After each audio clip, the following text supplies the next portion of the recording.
Chop Nation, what's the word? Happy Thursday night. This is actually the scheduled time we were planning to be here. If you really deep in Chop Nation, you know we was with you on Tuesday, but we're back again here to rock with y'all tonight. We down one, definitely missing lead. Before we even get to that, my name is Toya G. So happy to be rocking with y'all this evening here at the Chop Up Show. Definitely want to shout out Consciously dealing with and navigating loss and his family, and really kind of sending love and prayers as they navigate all of those things, but giving him some time away to focus and be with the people while we go ahead and push the conversation forward until he can come back and rock with us. So we've accounted for myself, we've accounted for Lee. Who else we got with us tonight? Y'all know what's up. It's the plug. Shout out to Chop Nation. Shout out to Lee and his family, man. Prayers up to them. But as Lee told us the show, we gotta keep it cracking. So we're gonna hold it down for him and everything they got going on. But yeah, let's get into it. Absolutely. Y'all make sure before we get too deep that y'all come in here and say what's good. You drop some comments. Let us know y'all in the building. Happy to be here. Where you from? All of those fun things. We plan on tapping in with y'all tonight for sure. Yeah. So one of the things we're about to start doing to start the Chop Up Show, most if not all the time, is to get in what we call the 2-minute drill. We as former debaters are used to speaking under time pressure, under a little bit of a crunch, but also making sure we are kind of covering and getting to some important things that need to be talked about. So shout out to Miss Ma'am in the building, tapping in with us. Definitely Chop Nation all day long. What we're gonna do with this 2-minute drill is I'm put 2 minutes on the clock right here. Y'all hear the timer going off. I'm gonna hit start. And we're just going to jump into some different topics. Go ahead and say our piece about them. It ain't really going to be a whole lot of back and forth. What's up, Jose? We're going to, just kind of jump into the conversation. BP, what's the word? Tusk up in this thing. And we're just going to get into it. We're going to cover our topic, and then the next person to go, we'll talk about it, and then we'll get to our major topic for tonight. Our major topic, by the way, is we're going to get into the shutdown and what's going on with these old Democrats, what they got cooking, what they got up their sleeve, and whether it's enough. Is it enough? Plug. I got 2 minutes on my clock. You ready for you taking the first swipe of the 2-minute drill? Yeah. The first story to get out the way real quick is ICE is leaving Minnesota. ICE is finally leaving Minnesota. Now, while a lot of people look at that like a victory, like we really came up, we really pushed back enough. Of course, the administration is saying that that's not what the case is, that they actually accomplished their goal. They got over 4,000 arrests. And the reason why they're saying that the reason why they're leaving is because they actually have better coordination with the police department and that type of shit. However, regardless of what we're hearing from the administration, the reason why I would say that is not necessarily a dub is because the chaos that they cause hasn't really brought any institutional structural change or no differences. We still seeing like what we about to see with this shutdown, the same type of bickering, the same type of back and forth. And what I'll say is, as much as we heard about what was happening in ICE in Minnesota, the fact that they was ignoring what was happening with ICE in LA during the same time period, because people in LA wasn't having it. And so while off break, we can appreciate the fact that those people aren't being harassed or being harangued as much as they were, and dealing with those experiences, having to witness not just one person get killed, but 2 people get killed. Like, it leaves a black hole still, even with them leaving. Right, without the institutional and structural approach or a change that's necessary, we still have Kavanaugh stops. You can still legally pull somebody over, stop them, and ask them for the ID for looking like an immigrant, regardless of whether or not ICE is in Minnesota. So before people start jumping up and down and being too excited, being too happy about ICE leaving Minnesota, remember, it's still a long way to go. And this, what we about to see with this shutdown fight is about to be a part of what we can actually get out of that. So first story out the way, knock that out. There we have it. 2 minutes on the clock. I want to go ahead and talk about these Epstein files real quick, and the issue that I have with the Trump administration just heavily trying to press that we should all just move along and get over it, right? That we should be over the Epstein files. We saw it, with a lot of Trump's tweets and this, that, and the other. It's not nothing in there. This is all a waste of time. This is all a part of the witch hunt, blase, blase, blase. He is continuing to kind of peddle this idea that we've seen the most that we're going to see out of this, and it's mostly because they haven't released all the files and have weirdly and oddly broadly and incorrectly and terribly redacted a lot of them. So that's why, people are still kind of there. But he's like, we've given you all we got. We should just move on to the next thing. Then you got Pam Bondi hooting and hollering about with NASDAQ or whatever being at 500 and this and that in the stock market. When she was asked, more specifically about what's going on with the ICE raids and, with the Epstein files and with all of these terrible things that are going on in society right now. And the thing that bugs me out the most is that this is what they ran on.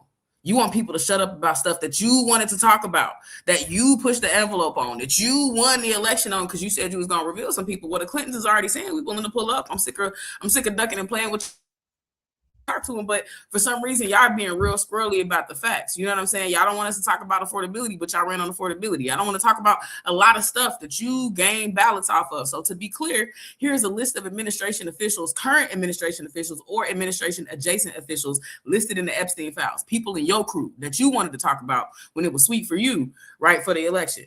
That would be Donald J. Trump, Melania Trump, Howard Lutnick, which is the Secretary of Commerce, John Phelan, the Secretary of the Navy, Paolo Zampolo, the Kennedy Center appointee, RFK Jr., the Secretary of Health and Human Services, Kevin Warsh, the federal nominee, Mehmet Oz, the Administrator for Health, Elon Musk from Doge, Steve Bannon, the former senior advisor, Alex Acosta, the former Secretary of Labor, Bill Barr, the former Attorney General, and Brett Ratner, the film director for Melania's film. So be for real. Like, you don't want to talk about it. Yo, these your people. That's why you don't want to talk about it. That's why you want to move on. Crazy. 2 minutes on the clock for you. All right. So 2 minutes, these damn ring cams. So if you, as much as the controversy was about the Super Bowl in the context of the halftime show, another huge controversy that came out of that was the ring camera, new Find Your Dog feature that they displayed, where you had the cameras in the community locking onto one dog walking down the street. And that shit's supposed to be cute. And that would be cute if we ain't seen enough movies to know what a dystopian future looks like. They are literally selling police state, security state as we can help you find your dog. It's like a search party.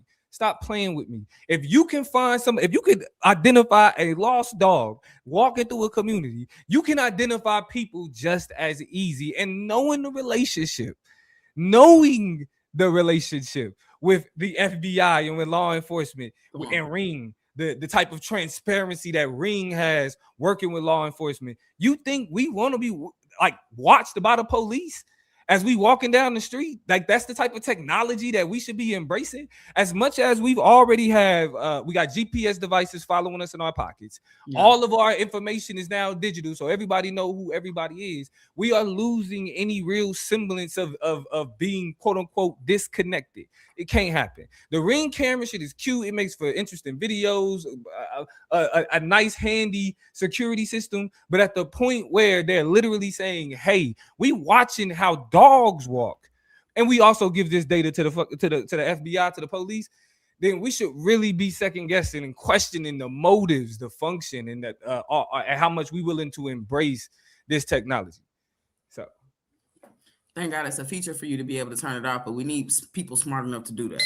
2 minutes on the clock. And by the way, shout out to Ashanti, shout out to Rick. Miss Ma'am, I don't know what's going on with these ads, but Daniel, I didn't get a chance to listen to it in its entirety, so I don't want to give a hot take. I've been listening to clips and blurbs and stuff like that of Cole's album, but I think, that's one of the plug. If you know the plug, J. Cole is on the short list for this man. So we definitely need to have a take on it.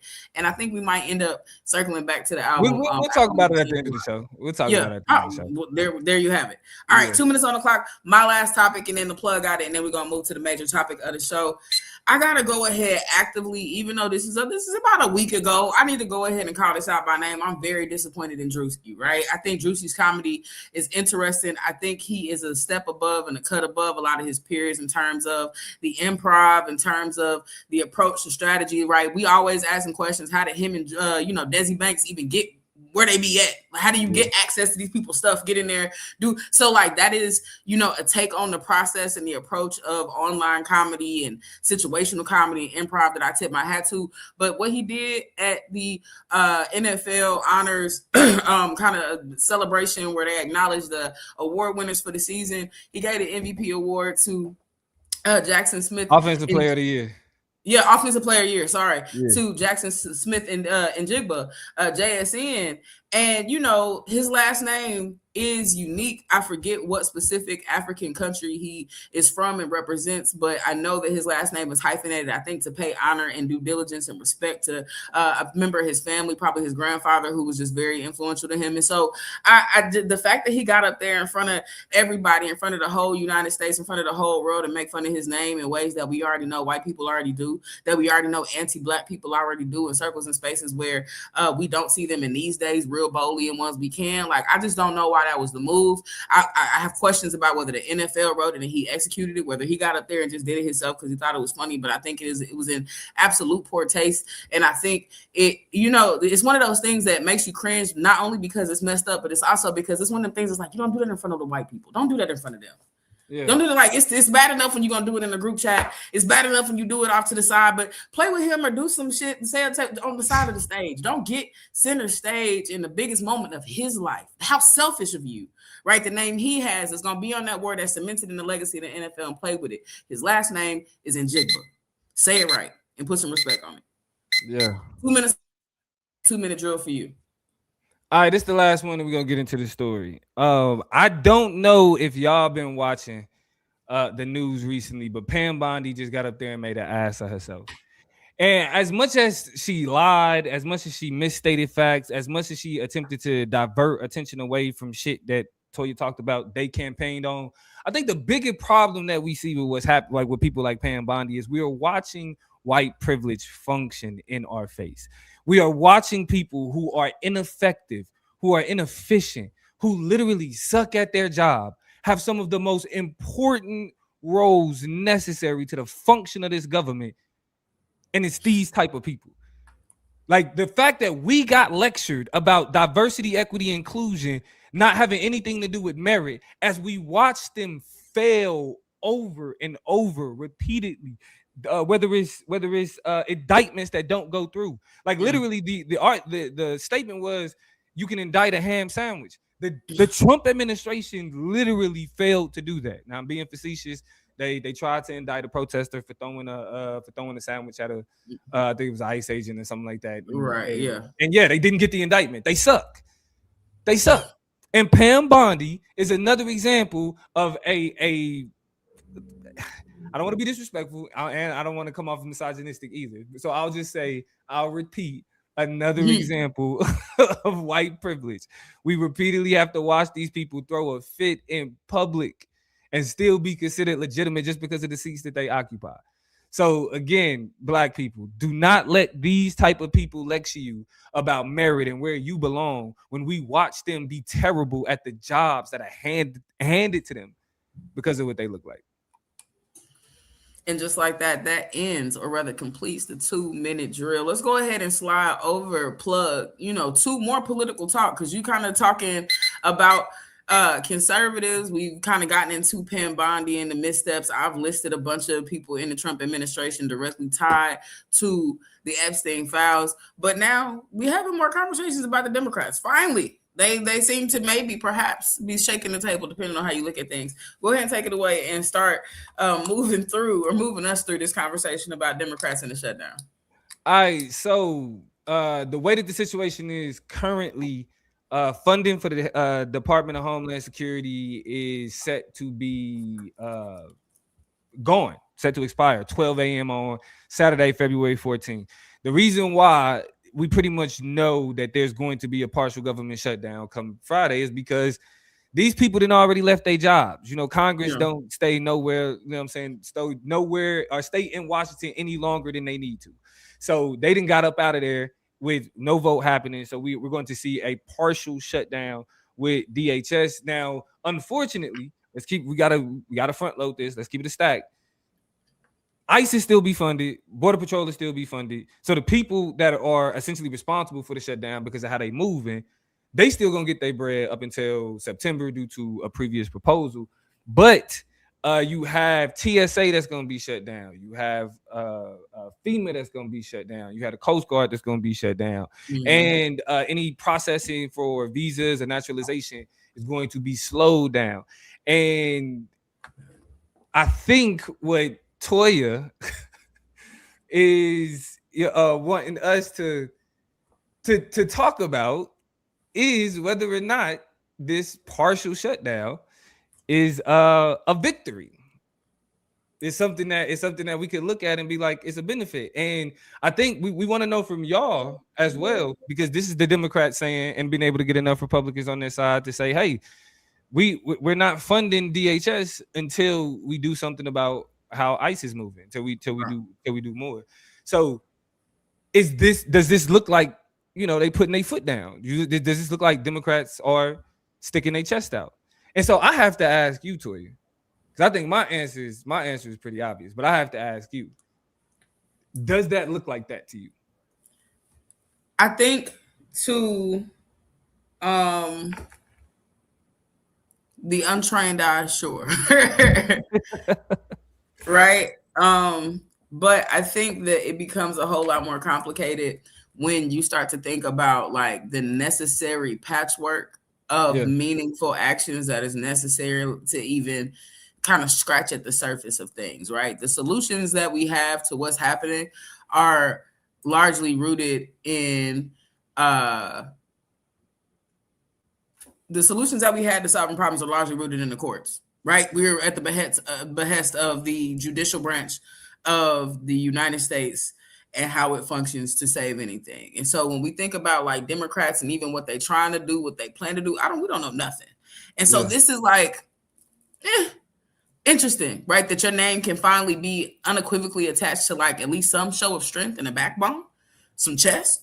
But I don't know if it makes it like redemptive in terms of like them being out there and about that life. But I think it's cute. And I think if you don't really know nothing about nothing, you might see Democrats and be like, oh, okay, I see y'all. Be strong. Like, but no. You know what? And this is the problem that I have with this whole shit. That's why we have to front load. ICE is still getting their bread. The Border Patrol is still getting their bread. And them is the ones that we supposed to be trying to create deterrence for. And I think even the fact that this can be perceived or looked at as Democrats being tough is an example of how low the bar is, though. Seriously, like I don't think at this point Democrats aren't capable of doing what's necessary enough for people to want to vote for them instead of voting against Donald Trump. Like they would have to do a complete 180. This would have to be a completely different party for people to be like, I'm actually supporting the Democrat come November. Yeah. And the problem is, we see where that got us last time. You know what I mean? We like shit. It got us right back to where we started. Biden was. Toya, how many times did I make the analogy that Joe Biden was a rebound president? That Joe Biden was the relationship. You had a whole breakdown of it, as a matter of fact. Joe Biden was the relationship that you get into after you get out of an abusive one, or a bad relationship, emotionally, whatever, right? But y'all both know y'all not that ain't it, right? So this is like a little temporary thing, and it was supposed to be a temporary thing. But Joe Biden and Biden supporters acted like this was going to be that was supposed to be a long-term relationship. It couldn't be. He's 90. It's not happening. And so what happens when a rebound relationship fails? You get back with your ex.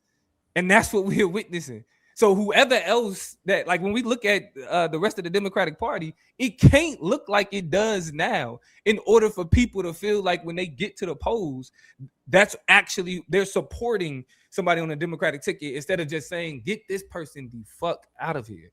Yeah. And the fact this shutdown don't do that at all. And my fault, but I'll leave it at that. I'll let you respond to that. You're not wrong. And I think what is kind of frightening to me is there is no true face behind these gestures and moves. There are certain names who pop up. There are certain, like, one of my favorite people to like watch kind of get in the Trump administration's ass is Ro Khanna.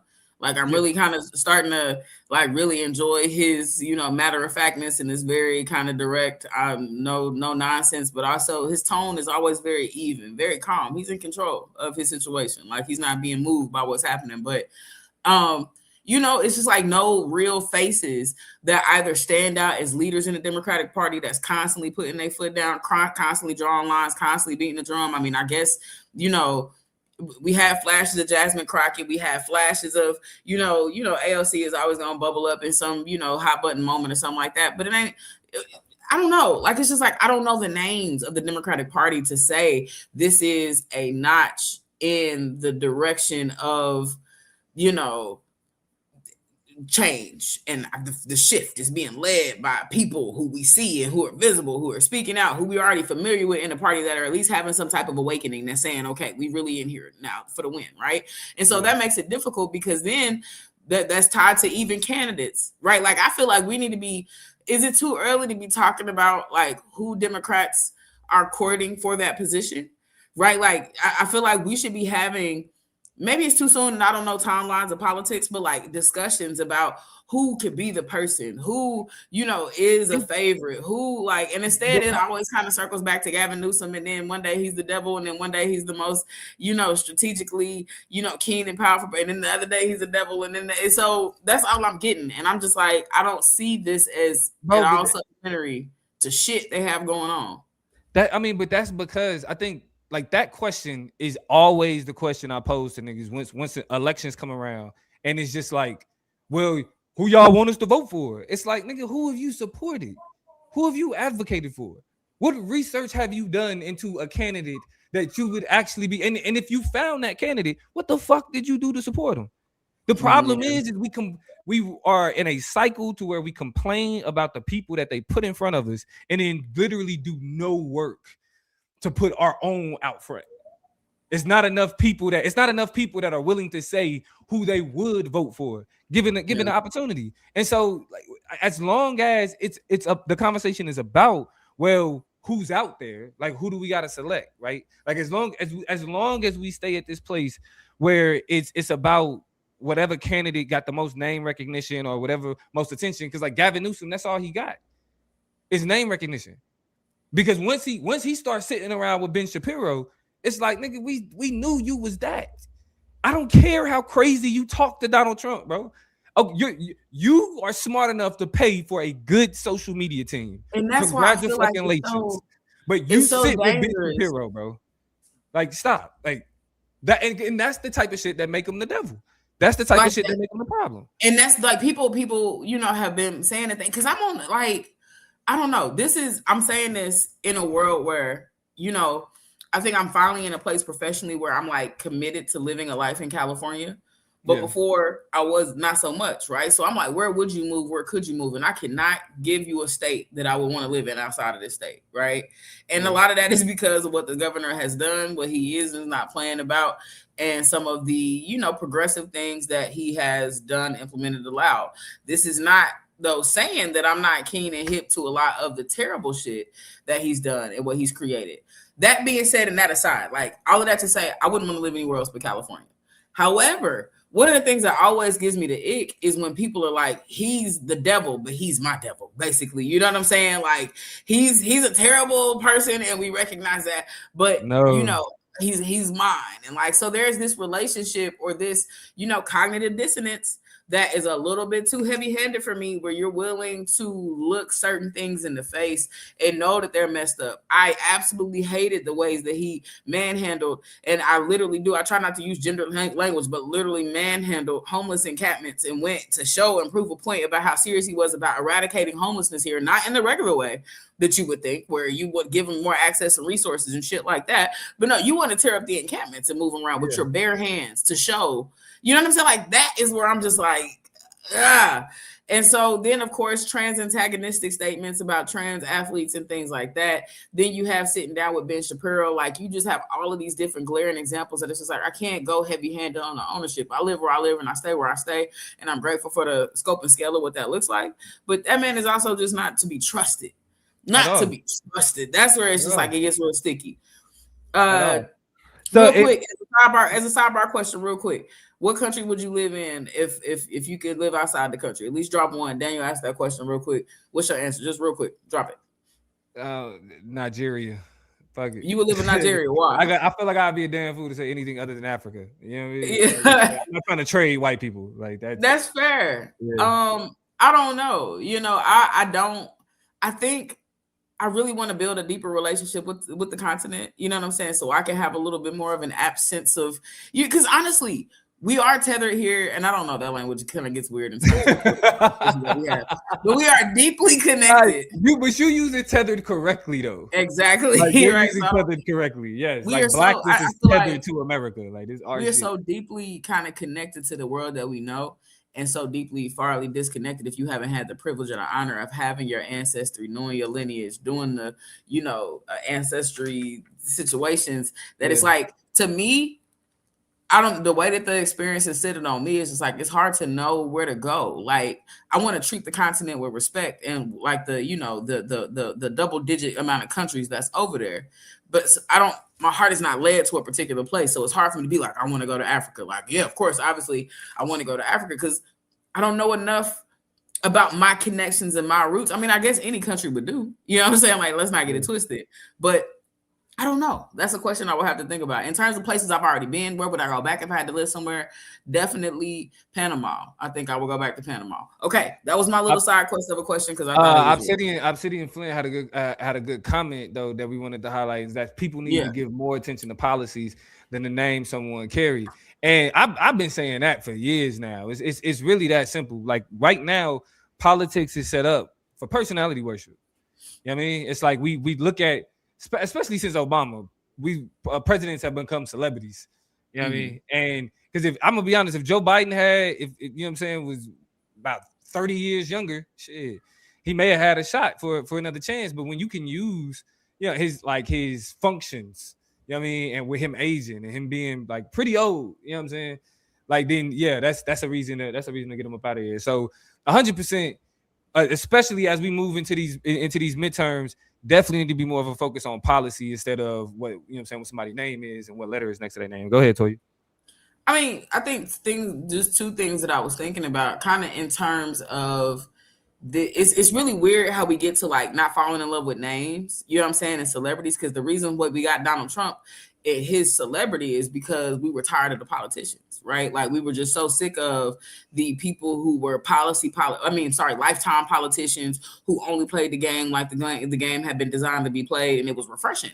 Right. That was one of the kind of spins on his presidency during the first one, is that it was refreshing to maybe finally get some new takes and get a businessman in the White House. Right. We keep having these politicians. What happens when we have somebody who, we know plenty of failed businesses, lost money, lack of, long-term development on a ton of different projects. All of that is just code words for white supremacy, though. And when it's all said and done, but that was part of the shtick. That was one of the selling points. And so as much as we don't want celebrity, and this is not to undermine, paying more attention to policy, but it is just to say it's an interesting deviation where we went from policy-oriented people who know policy, who do policy, who policy was their bread and butter, and we wanted to pivot out and try out people who weren't, career politicians. This is where we get a Oprah should run. This is where we get a The Rock should run. This is where we get a Stephen A. Smith should run. Is this desire for people who do anything and know anything except the policy. So fascinating stuff. I forgot the second thing that I was getting to. Did you ask me a question? No, we was gonna get into whether the shutdown and whether or not this is the type of leverage that would give people the inspiration. You know what I'm saying? To actually support Democrats as opposed to I think we should just let them die though. I'm gonna be honest. We should let the Democratic Party as we know it. We got to let it collapse. I don't think we should get excited about shit. I think we should look at why people vote for Democrats as not being excited for them, but needing to create that transition. But if there's not enough of a focus on like what rubric do we introduce, what rubric do we create to shape what that transition look like, we're fucked. Yeah. We're fucked. And a part of it is stop, like even with these shutdowns, thinking of it from the perspective of that there's any way that people can win from a shutdown is really problematic. Like the fact that they position shutdowns as quote unquote leverage is like that shows how less they give a fuck about people. Because when people lose benefits in this context, TSA workers not getting paid. Mm-hmm. You know what I mean? Some of the hardest working people at the airport not getting paid. Like we are looking at a situation where who does that actually benefit in the long run? Especially you got multiple shutdowns where Democrats got nothing out of it. So I using it, attempting to still use it as leverage in 2026 sounds ridiculous to me.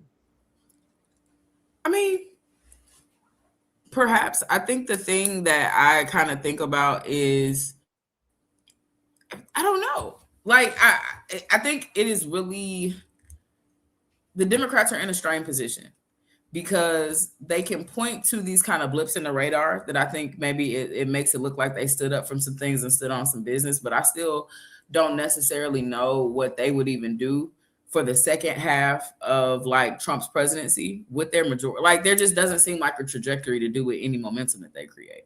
And so that's I think the thing that is concerning for me. I don't see them pulling a rabbit out of a hat, and I don't see them stirring souls enough to get the apathetic voters to the ballot box, right? I think the Trump administration has done such a great job in making a circus out of what the political process is and really taking political theater to such a new heights and new levels. And Democrats haven't done enough to political reality TV. Hey, that's, you know what I'm saying? Like in the craziest way, Lauren Boebert getting diddled and smoking a vape in a theater. Like, what are we doing, fam? Like, what are y'all talking about, fool? Like, Toya, yeah. Oh, my fault. Go ahead. Finish what you were saying. No. Because I think this is what fucked me up the most is that like we are seeing like political power at its weakest. You know what I'm saying? We're seeing it lose legitimacy at a ridiculous rate, and still we become apathetic as opposed to being like, it's time to start taking shit. It's time to start thinking about political engagement from an offensive standpoint because our opposition are completely inept, completely ineffective. And that's the thing, and that's what I was really getting at is the Democrat in the face of what the conservatives and Republicans have offered in their form of what governing looks like. Yeah. The Democrats haven't offered any counter narrative, I said if you can call it governing. If you can call it that, but then it's just like I'm also skeptical about the type of governance that you have and that you offer as well, because it seems very null and very void of voice or body for what you are standing on, what you do believe in. And we've kind of said this phrase before, but we say it again. People are looking for something to vote for, not just something to vote against. And so that's what I'm looking for is the substance and the fodder of what's next. Are you going to run on affordability? Then what is different? What are the nuances? Who kind of leads those conversations? How do we get there? And what changes? How do you undo some of the economic gridlock they're in? What are the proposed? Because that's my thing. Like, what is a technocrat? How do you define a technocrat? Let me ask you that question. And then there's a comment I want to get to too. But do you know? I think it's where like professionals are not necessarily professionals, but like experts are run. I'm looking it up right now, but I think it's like where experts actually run the government type shit. Because like I don't know, I seen some take that's just like it's gonna take for it to even like swipe at in any type of broad stroke the undoing of a lot of what Trump has been able to accomplish in such a short amount of time that it would take. And this person used the term technocrat over the next 8 years to really go in and start to reverse what's good, Melodious. A lot of the things that's happening or that have happened over this presidency to like recorrect and reroute. You know what I'm saying? Because like, how do you put museums back? How do you unname shit that you changed from the Kennedy Center to the Trump shit back to the like? You know what I'm saying? Like people who just is that just somebody who passes a bunch of policy? Like what does that look like? Describe a technocrat, like I said, it's a person who exercises authority or influence based on their specialized knowledge and technical expertise. So it's like experts, people, but again, experts in the context of what? In the context of not necessarily business, you know what I'm saying, but more so in the context of like understanding government, understanding what's necessary. Like, so you need, like, essentially what the point that person was making is that the people who should be in charge should be the people who know government inside and out, who knows how it functions and why it should function the way that it do. The problem with having a technocrat though is that there is there's the social element of governance that politicians require. A technocrat is like they're good at the technical part, Yeah. for lack of a better term. But the They don't have the social soft part, skills. They don't have the bedside manner. They don't have exactly. the Exactly. So like cultural they'll be able to competency. put the government back together, but at the cost of what? So, You know what I'm saying? I mean, and two questions are posed. I'm gonna read Obsidian's comment, and then I want to read Daniel's comment. Daniel says, "Don't we already have that?" So is it? We have, I think, seen time and time over and again, and 1,000 times plus 10, that these people are completely inept about how policies work, how they run, everything from the lawsuits that they attempt to leverage against people, to the policies they try to pass, to like shit that is being like just markedly discriminatory or just illegal, right? Like we've seen those referendums from the judicial system, right? Not necessarily from the Supreme Court. Supreme Court been on bullshit, but at least in, lower courts, but federal courts and things like that, I think we've been seeing that these people are terrible at knowing the nuances of the law and being able to navigate it in a way that, is meaningful. However, they also, I guess I want to take a step back, because you look at shit like Project 2025, you look at the different check marks you can put past some of the policy maneuvering that they've done, and I guess, it's somewhere in the middle. You know what I'm saying? It's somewhere in the middle. Now, Obsidian said, we don't need politicians that are going to play the game. We need people that will fight for the people they represent, instead of companies that pay for their campaigns in the interests of other nations. But that's the thing, right? We need for policies to be passed that disallow corporations to function as individuals, right? That disallow corporations to kind of have these freedom of speech and freedom to do and freedom to fund, freedom to buy elections, like to exist, right? So there needs to be greater regulation, and until that happens, you're not going to have those types of campaigns. And then one of the things me and Plug have talked about all the time, even in terms of our own lives, right? Like as former debaters and just, individuals who have always been more socially and politically and culturally inclined, even as children, are the people in our lives have always asked, when you going to run for something? When you going to be city council? When you going to be the mayor? When you going to be the governor? You need to be the president. Girl, you need to be the president. Been hearing that my whole life. But the higher you get, and this is why politics is such a carefully orchestrated, really fucked up game that we playing here, is that the higher you get, and for you to get high enough in those levels to become a president, you got to do some tricky shit. You got to have access to some sticky shit. You got to be able to, and I think galvanize, you know what I'm saying? And it takes the negotiation of certain principles. I think certain like commitments to certain infidelities to certain groups of people, to certain causes, to certain stuff you can't say. And the greatest example of that, not that he necessarily always wanted to come in here beating his drum, but Barack Obama not being able to pull up and be like, I'm the black president, right? There's some shit you got to shed in order to make those moves. And so by the time we get done peeling back all those layers, we ain't got nothing but a shell left that people can paint on and put on what they want to. Right. And Toya, that's why usually a question that I like to ask people, especially people who don't vote, is what would their perfect candidate look like? Like what if you could, if you were to cast a ballot, you said, I have a ballot, I can build my candidate and I can cast my ballot for that candidate. What would that candidate look like? Yeah. And then the second part of that question is, now is that candidate electable? And we talked about this. We had this conversation. He said, what? Trevor said Shaq. I interesting, but no. I got a couple questions for Shaq and how he move. On one side, he be big Uncle Shaq. On the other side, I'll be like, bro, what is you doing? Right. What's going on? But that's the problem we run. The problem we run into is our personal demands and our personal politics, as opposed to what can get somebody in a position of where they have to reflect not just your personal politics, but the politics of that whole community. That's a part of the struggle for having pro-black type politics, or black first type politics, or black nationalist type politics, and then try to say, well, I want to speak to a whole state, or I want to speak to a whole community.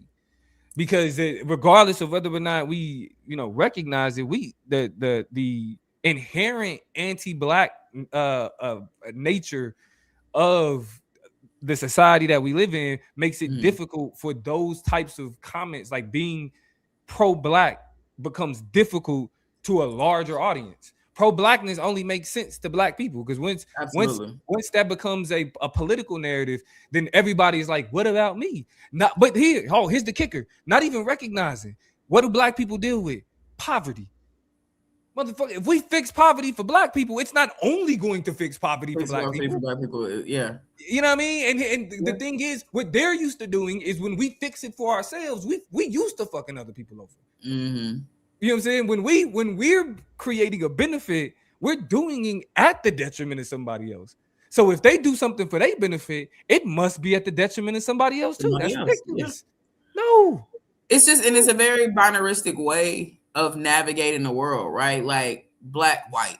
Like, you know what I'm saying? Like there has to be like this clear demarcation, this line that you create because we have created a clear signifier and a rallying point or something. So it's just like pro-black has to mean anti-white, right? And we've been having these conversations for generations as we attempt to describe and explain our rally cries, to explain our, you know, attempts to de-assimilate or disassimilate, to do things from everything from cut the relaxers out of our hair to, you know, do all types of shit. It's an explanation that it's just us loving ourselves and ain't got nothing to do with you. It kind of do, because we would not have had to be so It becomes aggressive and pro robust in our love and declaration if you didn't try to tamper with some of that. But it's just really us like going back and falling in love with ourselves again, right? Returning to like, for some reason that hurts your feelings. Right. It's like, why does your pro-blackness have to be so loud?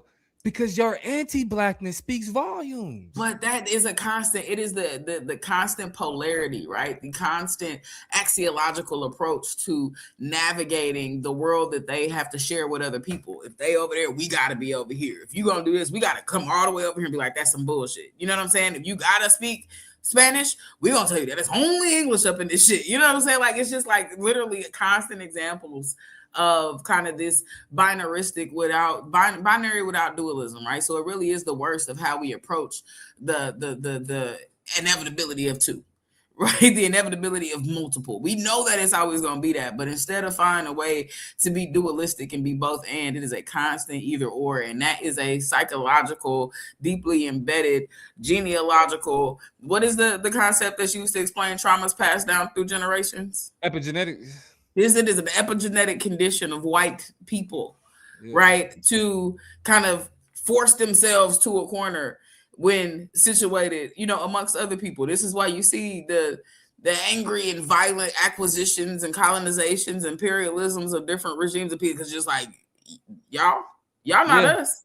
Fuck you. You know what I'm saying? Like, you know, I was having a conversation on YouTube. It was one of my Hebrew partners. Shout out to the homie. But again, you know, there's always these constant conversations about like what the community needs to do, and it's usually situated around our mentality. And the comment he made was like, we need to know that, you know, either you take or your shit gonna get took or some shit like that. And I'm just like, bro, that colonizer ass mind. He was like, no, he said rule or be ruled. And it's like that colonizer ass mindset. Like, do you know how many like people existed in just what they was doing and didn't have the necessity of having to take, you know what I mean, or go and impede on somebody else because it wasn't required. That mentality goes into like what I believe how we attempt to take on the knowledge of the colonizer as opposed to decolonizing the way we see things and understanding that it doesn't have to be that way. So as long as we exist in a world where what makes you great is going to be something that diminishes me, or I have to diminish something else in order for my greatness to exist, then it's that being proud of not like whatever heritage, because we see how mad they are about the Latin American heritage at the Super Bowl. We saw how mad they was about that black militancy at the Super Bowl. So cultural expressions being hated by American society, and really not even just by white people, because when you adopt that American mentality, diversity and other cultural expressions is like, it ain't American.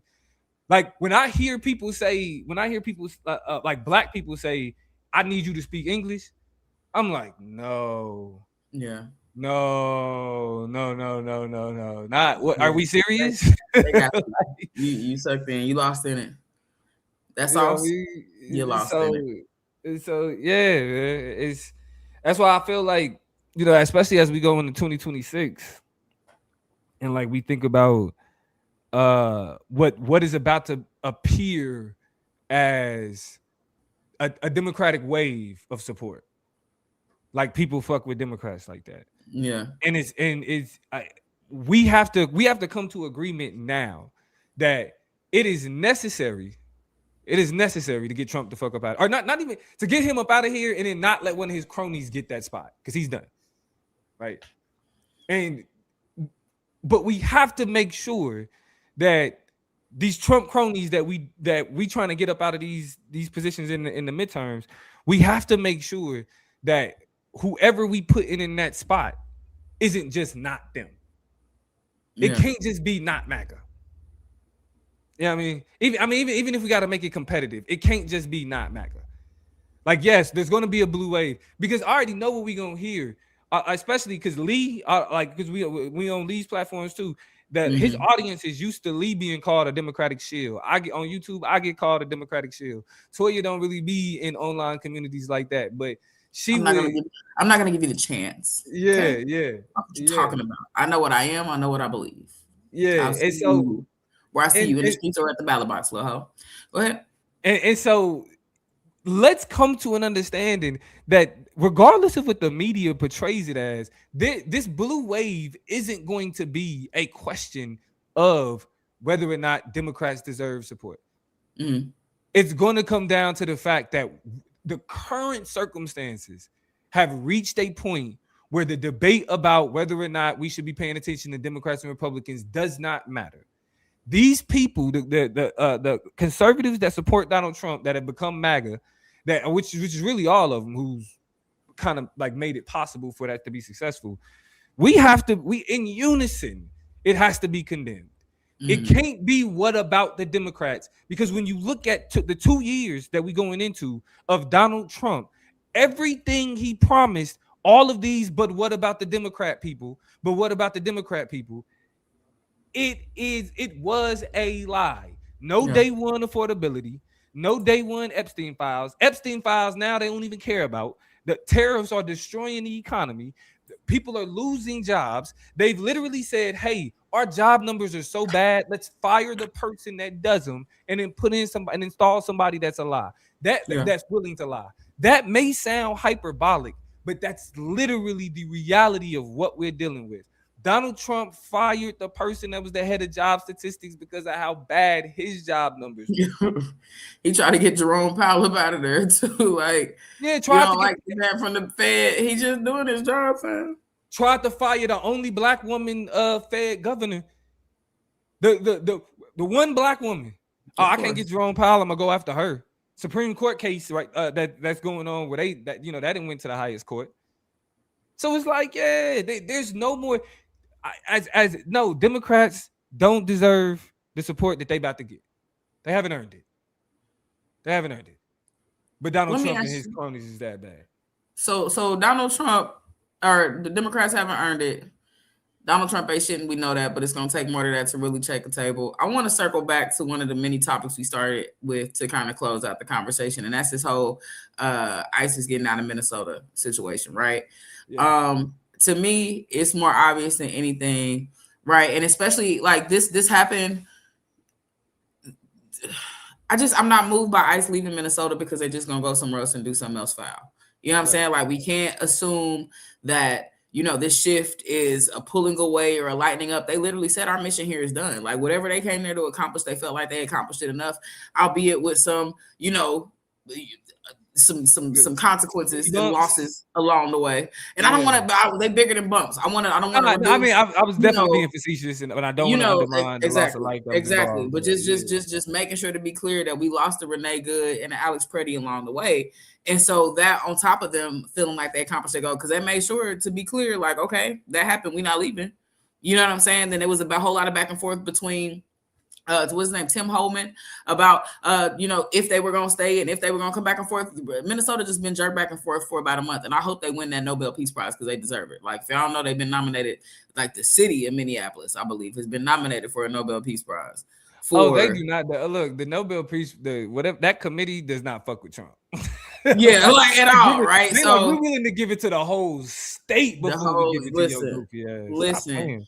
And so I want that for them so bad, but I'm really concerned, and I'm building something here because I got a question to ask about this election connected to this, that it's going to be more ICE relocations. I feel like there will be more casualty. There will be more ramping up.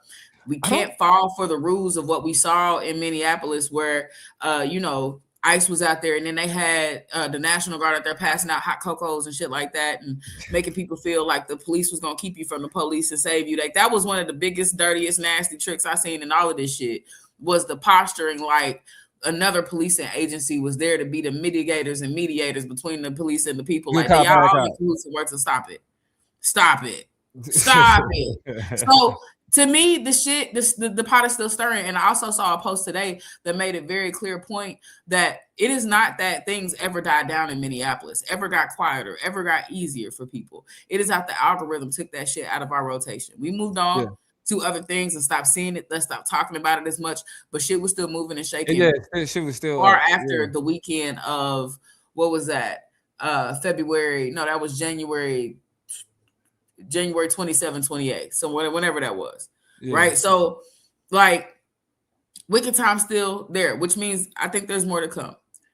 I also means that this is going to be more outcry, more unrest, right? That I'm of the belief that the only way out of the shit that we in is through some form of revolution. I don't know what that means and how far it's going to have to go. But I really am skeptical, and this is where I'm saying big shit here, so stay with me, about us making it to a November election. I think outcry and unrest. Here's why. I'm not saying everything's going to be, all blown up, making boom. I'm saying it's going to cause things like the declaration of martial law. It's going to cause high militarization. We already know ICE is already going to be at the ballot boxes themselves, right? ICE is already going to be at voting locations. We know this shit, right? So I really feel like there was going to be an attempt to overly militarize elections and fuck them up. And here's where I'm going to stop talking and just turn over to you to see how you feel about what I'm saying, because you have a look on your face. I want to know what you're thinking up there. I also feel like we can't forget about Starlink. This past election was stolen. And leave it up to Donald Trump, he'll tell you that they tried to steal it from him and that they stole the Joe Biden one from him. The truth of the matter is, we know good and damn well them Elon Musk Starlink machines are directly why Donald Trump won his damn election this time. I feel like it was comments and tweets. He was out there telling people, I'm winning. I got it. Got it in the bag. We won by 1 million for billion votes. And we was looking at each other like, nigga, how? Right? So I don't think there's going to be an election. And if there is an election, I think it's going to be tampered with. That being said, November, you don't think we're going to make it to the midterms? I don't know, bro. I think we have lived a life of unprecedented times. I think there is a world where they're like, shit's too crazy out here, too much unrest. We're going to suspend the election for 3 months. We'll push it back and have it in February. Weird shit. So here's the thing. Trump can't do that. Trev on my side. That's all I'm saying. Look at the comments, Trev on my side. Elections are ran by states. So Donald Trump can't, and I get it, right? I get it. They're not that powerful though. I'm gonna stop it right there. They're not that powerful. Like what they've done is they've created the type of chaos and the type of uncertainty that rich people can benefit from. They've created the type of chaos to where the people that run these corporations that kind of dictate how society go, and not even to be on no conspiracy theory shit, but like literally people make money in chaos. It's one of the best times to do it, right? And so all Donald Trump has done is create the type of uncertainty that the right people could make a ridiculous amount of money off of. Donald Trump has made a ridiculous amount of money since he's been in office. And as much as we talk about everything wrong with the Trump administration and what they let Trump get away with, the fact that this man has amassed a fortune off of being in the presidency, off of causing a type of chaos that business benefits from, it's only going to go as far as enough to create this type of unrest, but to stop the whole process, nah. They freed the slaves before they fucked up the union. Bro, they freed the slaves before they let the union fall apart. He got disciples, fool. He got loyalists. He got people who, even in their separate statements, that's why I'm looking at Melodious saying, how many states do you think will get in line if they cancel voting or do something tricky with the voting? We're still mostly red states as a country, right? All you need is enough endemic states. All you, but again, though, a lot of that red is empty, right? Like a lot of that red is empty. So it's like, so I get the whole red state part, but most of the state influence exists in the liberal hubs. But that's what we wanted to think. That's what we was waiting on Philly. We was waiting on this. We was waiting on that. Liberal big hubs that was able to kind of overcome the thresholds of what was happening in these red states. I'm just saying, bro. And like boom, boom. I'm an Afro pessimist too. Just like you. However, I don't think you my cousin, but I'm not really related to you. I heard him say, he like, I'm your cousin too, but we're not really related because y'all heard it.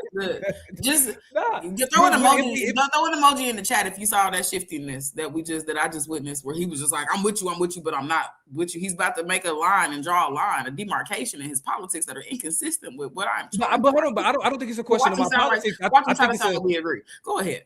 I don't think it's a question of my politics. I think it's a question of waning Trump support. Like people are starting to, like a lot of people are starting to regret the fact that they voted for Donald Trump, that they supported Donald Trump. That most voices aren't out loud thinking like I'm riding with him with everything he's doing. Some of the loudest voices, when you got the white podcast bros sitting back like, damn, did we fuck up, bro? Did we get that wrong? Like, yes, yes, you did.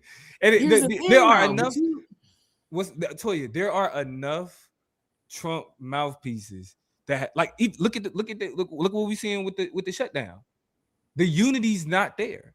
Republicans don't have the type of influence to where anything Trump wanted to do, he could get away with. Maybe in his first term, maybe, but now this era of Donald Trump, there is enough dismay and frustration even amongst his base to where getting away with anything ain't what it is. Especially when you got people that's like, okay, even people that supported Donald Trump immigration policy going into his presidency is looking at it like, yeah, we want y'all to get him the fuck up out of here, but I don't like it like this though. I don't know, fam. Here's the thing. I wanted to believe that in 2024, and I think mouths are loud, but votes are quiet. Votes are very silent and they're very private. And I think that is what we learned, is that these people will say anything. But a lot of Republicans, and how we got to this place now, is Republicans that are, you know what I'm saying it's red or nothing for me. I hate it. I hold my nose and do it, right? I turn away and like throw it in there real quick and walk away and leave out the voting center and put my little mail-in ballot in the box, just like the Dems do. Even though I hate mail-in ballots because they all fucked up and but I'll say I'll mail mine in because it's gonna say Donald Trump on it, or it's gonna say the conservative party, or it's gonna say the Republican Party. And so I want to believe that all of these people with their mouths are turning their backs on, but like I think all they need is a non-Donald Trump third term. That's not gonna happen, but a Trump adjacent candidate that is that has a new shiny veneer, but still some of the same politics. And they're gonna fall for the same shit. They're gonna say, well, let's hope for this, or at least he don't do this, or at least he don't talk like this, or at least he's not, you know what I'm saying, he wasn't in the Epstein files. Like that's where but they're still willing to have allegiances to the ideological direction of that party, which then undermines, I think, their ability to wake up out of this terrible dream that they've locked us all in. We stuck in that. I'll say this, and then we can wrap it up. The way that we view the other side is very interesting. We forget that even though we have partisan beef, voters have similar behavior. And I think what we overestimate the confidence that people have in these parties, right? And we forget that they also get disenchanted. We forget that they also they was the ones that was like, yeah, we voting for him for the Epstein files, and they're watching them play a game with the Epstein files. They're the ones that was like, we voted for him for the economy, and they're watching a failure in the economy. So the same way that like liberals or progressives or leftists will look at the Democratic Party and say, yeah, I am a hardcore progressive, but I can't support these people. the others, that happens to the other side, and the reason why we know it happens is because that's how Joe I Biden disagree beat because you and Donald I, Trump the last time. bro, you and I have sat on here and had conversations about the unique and very extravagant nature of the Democratic Party's cannibalism and the different ways that we find ways to eat people up, chew and spit out people who may not be perfect candidates, who may not be complete candidates. You even talked about building the perfect candidate and negating that exists, because it doesn't, but Democrats think it's supposed to. And we're not going to get that because the Democratic Party is not designed to be able to kind of have a perfect candidate, because it's always going to be some people who don't talk about somebody who don't talk about black people enough. And if they talk about black people enough, they a little bit too queer and a little bit too gay. And so that's going to be an issue. And then they too focused on immigration. And so they're not really keeping black people and Latin people on the same level, and they prioritizing their needs. And then at the same time, then are we ever really talking about black men? And black men feel like they left out the conversation, they supporting shit. And then, you know what I'm saying? Like all of that shit becomes very complicated. I'm parroting the major perceptions. I didn't say I believe it. I know the numbers. No. I said slow down because your ass was going flow mode, girl. You were not on the clock no more. You're right. Listen, but this is the infighting. This is the cannibalism, and I say it that fast because that's just how fast somebody who has some potential, has the possibility of being power, gets eaten up and snatched up before they even get to go ahead and do any shit cool and talk about what's possible and talk about what's up. So the other side of that is Republicans are like, we don't really like the guy, but 4 years, what is that? We'll get somebody else better in there, but for right now, we just got to make sure we keep the immigrants out. Who knows what's going on, but we got to make sure that fiscal conservatism is a priority, right? I don't really care for, but you know, like they're willing to make those concessions in order to maintain and hold the line on generations worth of policy agendas and trajectories. And so I only speak so rapidly about the ways that the Democrats get in there is because we done twist and turn. This is how you get a panel of Democratic candidates of 22. Do you remember that bullshit? Yeah. When they had 22, they started out in chaos. Who the fuck rises to the top? Who separates themselves? They couldn't even figure it out. So they gave the American public 22 different people to try to weed through. Right? This is the class of your Andrew Yangs and your Elizabeth Warrens, and your Bernie was in there, and a whole bunch.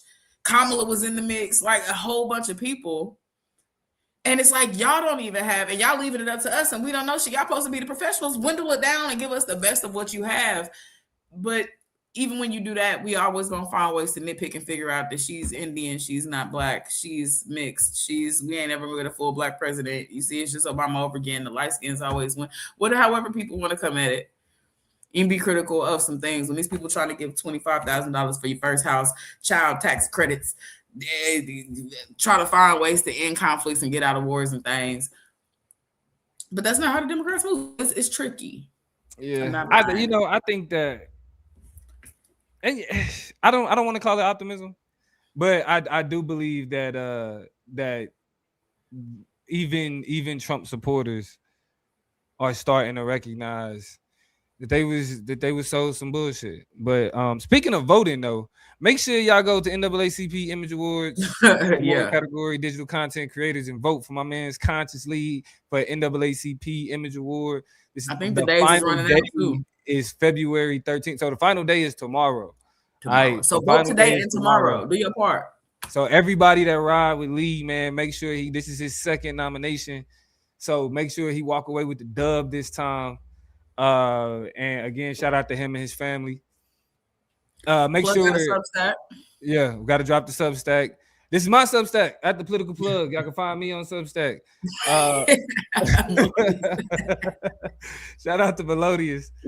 We try to tie it all together, fam. Yeah, we got to. So y'all can follow me at the Political Plug on Substack, on Instagram. Unfortunately, still at fucking TikTok, but it is what it is. We're gonna rock out till it is. You know what I mean? So they kick us off that bitch because that's. Toya, where can they find you? You can find me here on the Chop Up Show on Thursday nights. I really don't be. I'm working on some things, man. Leading gave me some new footage to hit. So I'm hoping to be on. Don't do me like that, Max. to be on Substack a little bit more because he gave me some insights on maybe how to move and shake over there. But in the meantime, y'all just catch me over here. You know, it's Toya G on IG. It's Prof Green HD on TikTok. And, you know, I'm going to try to drop some more stuff over there. But I'm talking about everything from leadership to motivation and empowerment. To some takes about the world we living in and et cetera and et cetera. And we should probably get the X popping again. You know what I'm saying? We do have an X on there, so go look at the Chop Up Show. We might get that repercolated. So just make sure you're looking out for us. But it's big love. Shout out to Boone's Farm for even saying X is a place we need to be. I know Lee is over there, so shout out to everybody who rock with him over there on the platform and the haters who don't. I'll be reading y'all comments, y'all wild, but it's all right. It's all right. We know what we got going on over here. It's the conscious collective, baby. It ain't we chopped up, never slopped up. So we're not worried about it. You know what I'm saying? But a lot of beautiful things happening. Trev said HD leadership, that's my jam. So if you're looking for a leadership professional, if you're looking for a leadership coach, and by leadership, I mean like personal leadership, like you ready to up your game and elevate your own self, right? You ready to look at yourself and really, you know, guide or be guided to the next level of the best version of what you're trying to do, holler at me. But also organizations, corporations, government agencies, I do leadership facilitation. I'm trying to, you know, encourage you to live your life in higher definition, like your phone, like your TV, like your tech, higher sharpness, higher clarity, right? Higher resolution about how it is that we move through this world. So that's my jam. You know, he's mad because I figured out how to brand myself, but I'm just out here trying to do a thing. So you can look me up at higherdefinitionlec.com. And with that, plug anything else you got to say to the people? Nah, that's it, man. We'll see y'all next Thursday. 2 shows in 1 week. We did it. We back. And by the way, y'all quick in the comments if y'all was rocking with the 2-minute drill. You know what I'm saying? It's something new we added in. We trying to always kind of keep it interesting, make sure we're covering as much as possible. So that's the new pivot. If you missed the 2-minute drill, go back to the top of the show. We take a couple minutes just to jump into some of the biggest topics of the week and the takes that we have on how we feel. So with that, we out of this thing. We love y'all. It's the end of the Chop Up. We'll be back next week. Peace out. Yeah.